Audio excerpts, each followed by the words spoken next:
آقای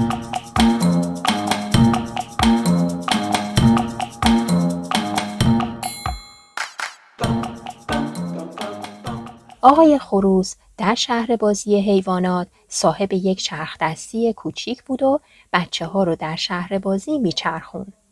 اما امروز وقتی از خواب بیدار شد سرش خیلی درد میکرد و تب داشت.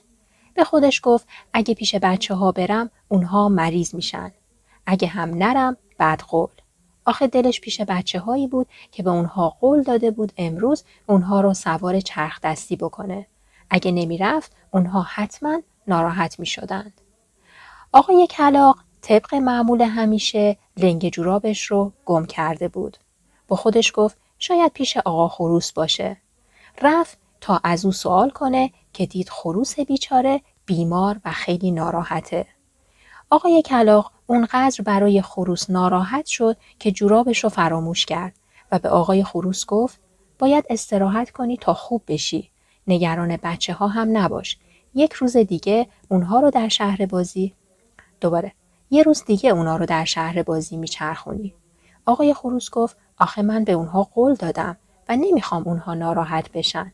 خروس اینو گفت و با درد آب دهانش رو قورت داد و به سختی از جاش بلند شد. آقای کلاغ کمی قدم زد.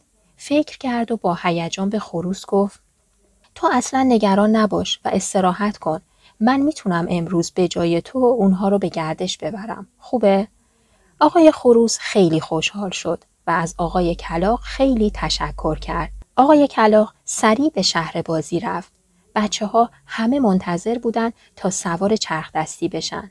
آقای کلاغ به هر کدوم از اونها یک بادکنک زیبا داد و شروع کرد به آواز خواندن برای اونها.